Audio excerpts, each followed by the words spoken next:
They were called the families. They lived by a code older than the country itself, and for nearly a century, they ran America from the shadows.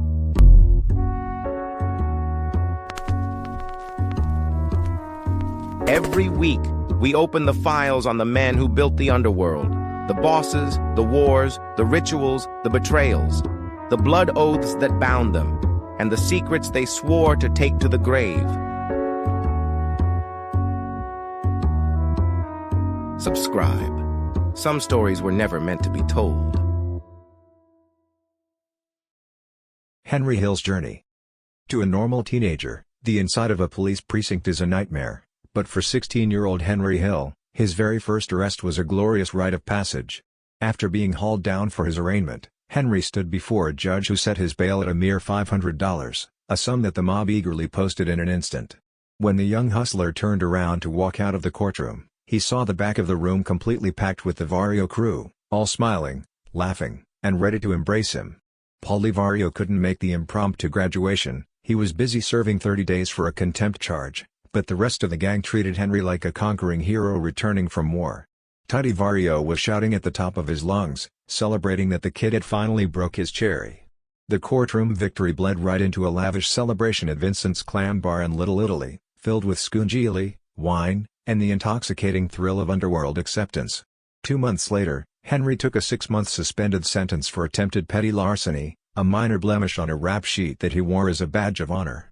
He felt incredibly grateful to the mob for footing his legal bills so his hard-working parents wouldn't find out. But Henry's home life was rapidly deteriorating into a silent, terrifying standoff. Henry had discovered a gun in his father's basement and smuggled it across the street to show Teddy. Teddy inevitably asked to borrow the weapon for some underworld friends, and though Henry was reluctant, he simply couldn't say no to his mob mentors. He began lending it out, carefully replacing it behind the cellar pipes exactly as he found it, until the fateful day he went to retrieve it and discovered it was missing. His father knew exactly what his son was up to. It was a suffocating tension in the cramped house, a feeling Henry described as being like waiting for the electric chair. Seeing the heat coming down on the kid, Teddy brought Henry into the back room of the cab stand, surrounded by heavily armed wise guys, and offered to fix things with the military recruitment office to buy back his enlistment papers. But Henry, recognizing the escalating danger on the streets and inside his own home, declined the offer, figuring he might as well just do the time in the military. Fort Bragg, North Carolina, didn't break Henry Hill, it simply gave him a brand new territory to exploit. While other recruits despised the grueling routines of boot camp, Henry thought the United States Army was an absolute breeze, comparing it to summer camp. He couldn't believe how lazy his fellow soldiers were, so he immediately set up a highly lucrative loan sharking operation. Knowing that GIs were always broke right before their bi-monthly paydays, Henry advanced them cash, demanding $10 back for every 5 he lent over a weekend. He ran illicit card and dice games, bankrolled the desperate losers, and simply waited at the end of the pay line on the 1st and 15th of the month to collect his exorbitant vigorish. Even hundreds of miles from Brooklyn, the mob had his back. When Henry got locked up after a bar fight with a local farmer, Paulie Vario bailed him out, understanding the kid's wild nature perfectly. Henry's loyalty to the Vario crew never wavered, even in uniform. After finessing a double work shift in the military kitchen, he drove 8.5 hours straight back to New York to visit the Pitkin Avenue Pizzeria. He arrived bearing stolen officers' club liquor and bootleg mountain whiskey, bragging to the crew about his ability to run untaxed cigarettes and fireworks. Paulie was glowing with pride at his young protege. In a rare, public display of affection, Paulie handed Henry a beautifully wrapped box right in front of the boys. Inside was a massive, 3-foot-long wide-angle mirror, the kind truck drivers use, so the young hustler could easily spot police tails out on the street. Henry's military career predictably ended in disgrace, but in his twisted world, disgrace was just another badge of honor. He spent his last 2 months in the Fort Bragg stockade, permanently stripped of his rank as a private first class and stripped of his pay. Back on the streets of New York, Henry gravitated toward Paulie's 16-year-old son, Lenny Vario, a hulking kid who possessed his father's thick build and an aggressively rebellious streak. The two young thugs took a mob-arranged union job under a construction boss named Bobby Scola, but they absolutely refused to do an honest day's work, sending proxies to collect their paychecks while they blew the cash gambling and partying at Frankie the Wop's restaurant in Cedarhurst. When a desperate Scola begged Paulie to remove the reckless kids from the payroll because they were bringing unwanted heat from the builders, Paulie finally relented. But Paulie didn't punish them, he elevated them into the absolute highest stratosphere of the New York Mafia. With a single phone call, Paulie secured Lenny a job as a service bartender and installed the 20-year-old Henry as the maître d' at the Azores, a glittering Long Island nightclub. The Azores was secretly owned by Gaetano Tommy Brown Lucchese, the supreme boss of the entire crime family. This was the pinnacle of underworld power. When Lucchese walked through the doors, the entire operation stopped to cater to him. His cocktail glass was polished so frantically that it sometimes shattered in Lenny's hands, and his favorite spot at the bar was kept religiously empty, regardless of how packed the club became. Hundreds of millionaire garment center executives would flock to the Azores just for the rare chance to kiss the Godfather's ring. When these wealthy businessmen noticed that young Henry had direct access to Lucchese, they started kissing Henry's ring, too. They would press incredibly crisp $20 and $50 bills into the kid's palms, offering him favors and connections just to stay in his good graces. Henry and Lenny treated the Azores like their own private playground, living in an apartment across the street, eating free shrimp cocktails, swimming in the club's pool at night, and mingling with the filthy rich Five Towns crowd who parked massive yachts in their backyards. The club's owner of record, Tommy Morton, despised the boys because they were stealing him blind and he was forced to pay them $200 a week out of his own pocket before handing his extortion tribute to the mob. This glamorous summer ride came to a shockingly violent halt right before the long Labor Day weekend. Tommy Morton employed an old German chef who hated Henry and Lenny with a fiery passion. When the two young wise guys showed up late for work one afternoon, the chef made the fatal mistake of screaming at them in the middle of the dining room in front of early customers. Enraged by the insult, Henry and Lenny tackled the chef, carried him into the kitchen, and literally attempted to shove the man into a blazing 450-degree oven. The terrified chef screamed, kicked, and eventually wriggled out of their grasp, sprinting out of the restaurant never to return. Henry and Lenny casually walked out right behind him. But Paulie Vario was absolutely livid that the boys had caused such an embarrassing, psychotic scene at Lucchese's personal joint. To teach them a brutal lesson in discipline, Paulie ordered a hit, not on a person, but on his own son's prized possession. Lenny adored his 1965 yellow Bonneville convertible, but Paulie demanded it be destroyed. Tutty Vario drove the beautiful car down to a mob-controlled junkyard in Ozone Park. With Paulie and Tutty watching like executioners from their own vehicle, Henry was forced to pour half a gallon of gasoline into the front seat of his best friend's car, strike a match, and watch the yellow Bonneville burn to a crisp. It was a chilling reminder that in the Mafia, no one, not even the boss's own flesh and blood, was above the ruthless law of the streets. The golden era of the Brooklyn mob hustle. Step right into the golden era of the Brooklyn mob hustle, where the end of summer didn't mean a vacation, it meant a fresh tidal wave of illicit schemes. For young Henry Hill, a day never went by without someone cooking up a brand new grift. The teenager was juggling a million rackets at once, learning the dark arts of street-level economics. Take credit card fraud, for example. In the early days of plastic money, Henry cultivated a neighborhood girl who worked for the company handling master charge cards, and she funneled him internal memos on security and credit checks. They also bought stolen cards straight from corrupt postal workers, but the credit companies got smart and started mailing out letters asking customers if their cards had arrived. The ultimate fix for the mob? Finding an inside girl at the bank who provided duplicate cards in their exact credit limits before the real ones were ever mailed to the unsuspecting victims. Armed with a pristine duplicate card carrying a $500 credit line, Henry would hit friendly stores, punch out 10 slips, and load up on easily fenced goods like blenders, radios, cigarettes, and razor blades. He could turn a massive profit in just 2 hours, unloading the merchandise to under-the-arm buyers like Stax Edwards, a tall, skinny black associate who hung around the crew. When Henry wasn't maxing out hot plastic, he was deep into untaxed cigarettes. A single nighttime buy of 100 cartons from Jimmy Burke quickly turned into a trunkload of 400 cartons, which Henry flipped on the streets in 10 minutes, pocketing a crisp $125 for a couple of hours of work. It was during these highly lucrative cigarette runs that Jimmy Burke introduced Henry to a skinny kid sporting a sharp wise guy suit and a pencil mustache. His name was Tommy DeSimone. Jimmy, a longtime friend of DeSimone's family, wanted Henry to show the eager kid the ropes of the cigarette business. The two young hustlers became a formidable team, selling hundreds of cartons at construction sites and garment factories and raking in $300 to $400 a day. All of this street-level earning fed directly into the coffers of Paul Vario, but Paulie didn't run a gang in the traditional sense, he operated a massive regional franchise. He oversaw the men who managed the day-to-day gambling clubs, hot car rings, policy banks, unions, hijackers, fences, and loan sharks. A piece of everything went to Paulie, who kept his share and kicked the rest upstairs as tribute to the Lucchese bosses. Yet, despite reigning over this massive empire, Paulie operated like a phantom.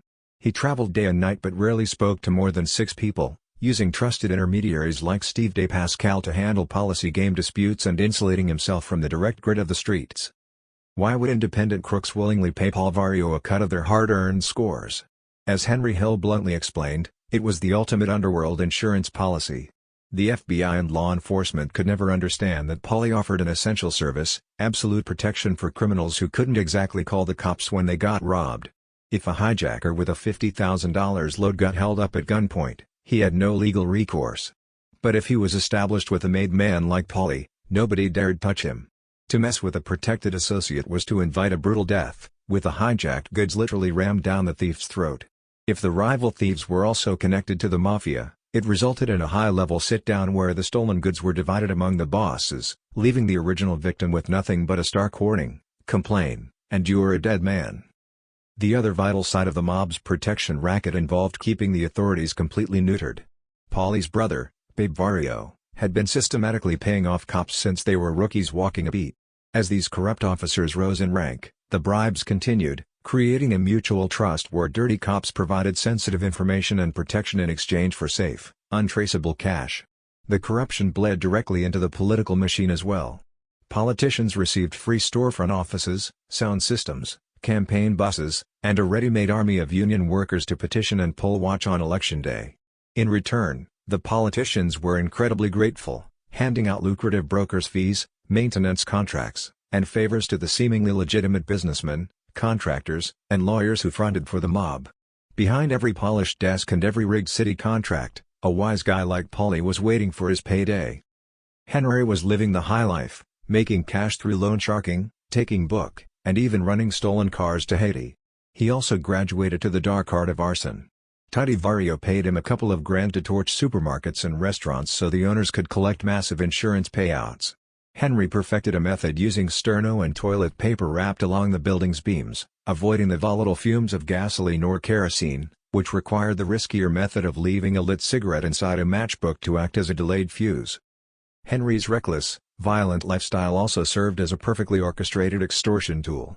He and his crew of 10 or 12 guys would walk into a mob-connected restaurant in the Five Towns or the Rockaways, rack up a massive bill eating and drinking, and wait for the owner to make the mistake of asking for payment.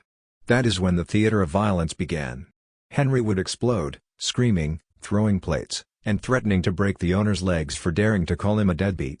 The terrified owner knew he couldn't go to the cops because the mob owned them, and he feared his life's work would be burned to the ground if he made too much noise. Out of desperation, the victim would seek out intermediaries like Frankie the Wop or Steve DePascal to arrange a sit-down with Paulie Vario. Paulie would play the sympathetic peacemaker, groaning about his psycho kids and finally agreeing to get the thugs off the owner's back. Just like that, for a couple of $100 a week, Paulie became a secret partner. Once Paulie was a partner, the real bleeding began through a classic Mafia bust-out. The mob would engineer bank loans for fake improvements, pocket the cash, and leverage the restaurant's spotless 30-year credit rating to order truckloads of liquor, furniture, and premium food. These goods would be fenced out the back door at a heavy discount, generating pure profit because the mob never intended to pay the wholesale suppliers. When the place was finally bled dry, they would simply torch it for the insurance money. Throughout this entire financial rape, Paulie's name never appeared on a single piece of paper. By the 1960s, Paulie was pulling cuts from dozens of joints and boasted of having $1.5 million in cash stashed safely in a vault. Henry, on the other hand, blew his money as fast as he made it, convinced he could always hustle more. Everyone in his circle was knee-deep in illicit schemes, and with nobody getting caught, the intoxicating illusion of absolute invincibility was complete. Step right into the intoxicating, high-velocity world of a 22-year-old wise guy in 1965. For Henry Hill, the days were long, the action was continuous, and the sheer thrill of the hustle fired every single waking hour. This wasn't a life of careful financial planning or putting away savings for a rainy day. Henry and his crew lived completely in the moment, blowing through inch-thick stacks of crisp new bills as fast as they could steal them. Henry's existence was utterly unfettered and delightfully chaotic, He never wore pajamas, rarely managed to take off his shoes before passing out, and spent his nights crashing on sofas at mob hangouts or in free rooms at airport motels managed by his pals. To him and his crew, a normal, predictable routine was for suckers, and their days were serendipitously assembled adventures that could land them in Connecticut for a policy game or in Vegas to blow a recent score. Naturally, this flashy, cash-rich lifestyle acted as a magnet for women. There was an endless parade of neighborhood girls, stewardesses, beauticians, and divorcees who were more than eager to join the wise guys for a day at the track or a wild night club hopping. But this carefree bachelor life took a dark, violently dramatic turn when Henry's explosive temper collided with his romantic pursuits. Enraged by a perceived slight from a man named Steve, Henry didn't just throw a punch, he pulled a loaded weapon. In a chilling display of raw underworld brutality, Henry cornered Steve in a driveway, grabbed him by the hair, and began viciously pistol-whipping him across the face before shoving the barrel of the gun directly into the terrified man's mouth. The victim screamed that Henry had a gun and wet himself, an act of sheer terror that probably saved his own life by snapping Henry out of his homicidal rage before he pulled the trigger. But here is where the story gets truly fascinating. As police sirens wailed in the distance, Henry calmly walked across the street and handed the weapon to Karen, a young woman from Lawrence, Long Island, whom he had been dating. Without hesitating, Karen hid the gun in a milk box just moments before 14 Nassau County police cruisers descended on the scene, frantically searching Henry and his car to no avail. For Karen, this terrifying display of violence should have been a screaming red flag to run for her life, but the criminal underworld possessed a dark, seductive magnetism. She later admitted that instead of being repulsed by the danger and the heavy firearm, the sheer power of it actually turned her on. Karen was slowly being absorbed into a world that felt like a grade B gangster movie, yet it was her actual life. Before she fully grasped the reality of his profession, she had taken Henry to her parents' country club. For Henry, watching wealthy people energetically playing tennis and diving into swimming pools for absolutely no reason was baffling. To a kid raised on the ruthless streets of Brooklyn, expending that much physical effort for anything other than a criminal hustle seemed completely absurd. When Henry and Karen eventually tied the knot, the bizarre collision of their two worlds was on full display. They had an old-fashioned Italian wedding complete with a Jewish ceremony and a rabbi, attended by a dizzying array of mobsters. Henry introduced his new bride to the Vario brothers and their families, a confusing labyrinth of relatives where nearly every man seemed to be named Peter or Paul, and every woman was named Marie. Conspicuously absent from the festivities was the godfather himself, Paul Vario. The mob boss missed the wedding because he was serving 60 days for contempt in the Nassau County Jail, a facility where the Lucchese family had so many guards on the payroll that it eventually sparked a massive corruption scandal resulting in the indictment of the warden and over a dozen guards. For Karen, the education into the Cosa Nostra lifestyle was a series of shocking realignments of normal moral boundaries. She quickly learned that the wives of these racketeers, women like Jimmy Burke's wife, Mickey, and Paulie's wife, Phyllis, didn't view their husbands' hijacking and smuggling as heinous crimes. To them, it was simply ambitious hustling, and they believed a wife should be proud of a husband willing to risk his neck to provide the family with extra luxuries. Karen's ultimate baptism into the reality of being a mob wife occurred when Henry was arrested in Jimmy Burke's basement. Henry and 20 other guys had been shooting craps, waiting for Tommy DeSimone to arrive from Washington, D.C., with a hijacked truckload of untaxed cigarettes. It was a lucrative racket for Henry, who could clear up to $1,500 a day selling the stolen smokes at construction sites and factories. When the bust went down, Henry kept his mouth shut, signed nothing, and relied on Jimmy Burke to arrange for the lawyers and bail bondsmen. Karen, however, was absolutely mortified and deeply ashamed, desperately hiding the news of the arrest from her mother. But when she looked around at the other mob wives, she realized she was entirely alone in her panic. To the seasoned women of the crew, an arrest wasn't a tragedy, it was merely a minor occupational hazard, and they calmly played cards and joked while their husbands were locked up. They assured Karen that Jimmy Burke had friends everywhere and was taking care of the problem. For Karen, the message was stark and clear: she was no longer just a suburban girl from Long Island, she was officially married to the mob. The rise of Jimmy Burke and the hijacking empire at Kennedy Airport. Step away from the cramped, bloody streets of the neighborhoods for a moment and look toward the sprawling tarmac of what used to be the Idlewild Golf Course in Queens. By the early 1950s, this massive 5,000-acre stretch of land had been transformed into a bustling aviation hub, eventually becoming the world-famous Kennedy Airport. But for the ambitious wise guys of East New York, Howard Beach, and Maspeth, This transportation center was not about travel, it was their own personal, unrestricted gold mine. Imagine a facility employing over 50,000 people, featuring parking for over 10,000 cars, and boasting a payroll exceeding $500 million a year. By the early 1960s, a staggering $30 billion in cargo was passing through the airport annually, making it the ultimate target for the mob. The local hoods quickly mapped out every back road, open cargo bay, loading platform, and unguarded gate in the entire complex. They easily infiltrated the wildly disorganized U.S. Customs building, a two-story structure lacking basic security where clerks and runners left sensitive documents about highly valuable shipments in over 100 completely unguarded pigeonholes. Ruling absolutely supreme over this empire of illicit airport wealth was the legendary hijacker Jimmy Burke. Burke was not your average racketeer, he was a man completely and utterly consumed by the intoxicating thrill of stealing. Jimmy was the undisputed king of airport hijackings, routinely boosting fortunes in furs, diamonds, negotiable securities, and even heavy crates of automatic weapons. His dark passion for thievery was so intense that he would physically tear into the stolen crates himself, sniffing the air around the fresh cargo and hauling the heavy boxes off the trucks with a beatific, sweat-drenched smile glowing on his face.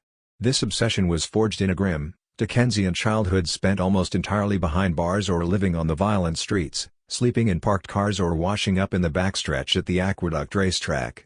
By the time he reached the age of 22, Jimmy had experienced a mere 86 days of freedom.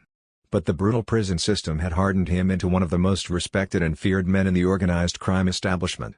His terrifying reputation preceded him, which was clearly evident when he arrived at the daunting Auburn State Prison and was greeted by a reception committee of the toughest inmates offering their immediate protection as a favor for Jimmy's past loyalty to a mobster named Dominic Jerami. By 1970, Jimmy Burke practically owned the hijacking operations at Kennedy Airport, operating with the full blessing of Lucchese boss Paul Vario.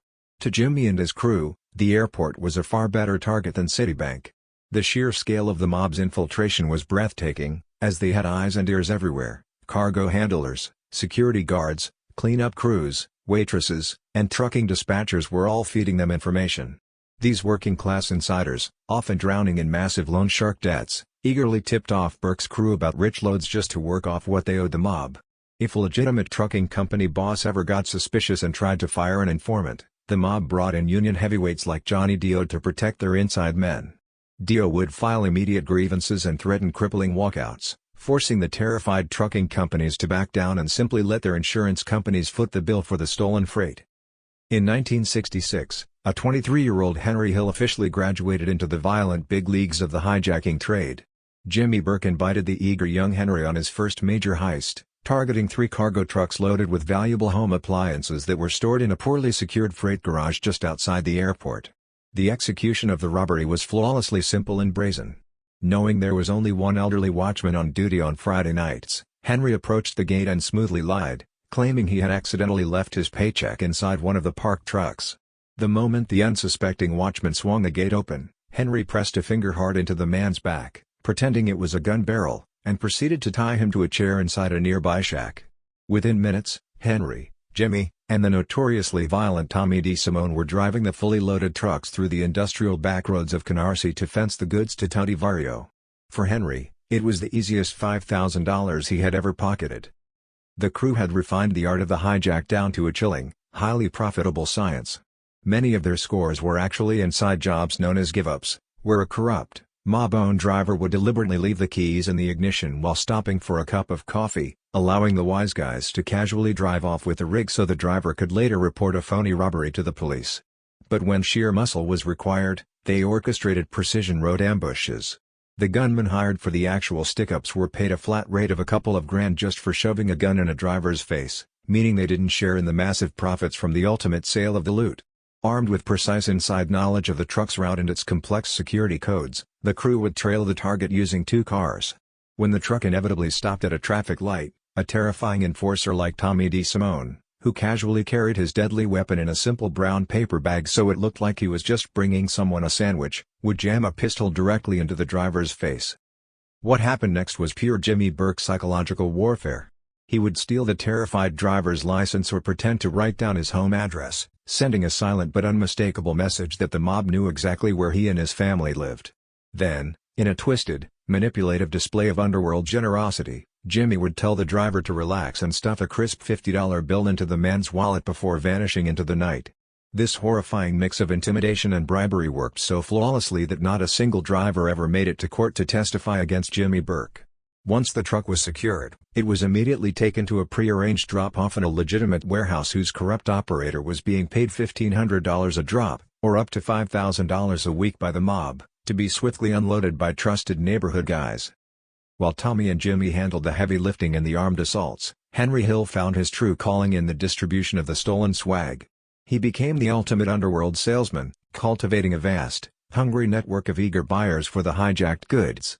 He successfully fenced smuggled razor blades and cosmetics to a drugstore wholesaler, pushed luxury pelts like mink and fox to a corrupt freighter, and unloaded hijacked shrimp and lobster to a union boss named Vinnie Romano down at the Fulton Fish Market. The operation was so incredibly brazen that they frequently fenced their hot merchandise right out in the open at places like the Bamboo Lounge, a classy joint on Rockaway Parkway owned by Paul Vario's brother-in-law, Angelo McConaughey. For Henry and the crew, the stolen money flowed like an endless river, and the intoxicating thrill of the daily hustle was a permanent high.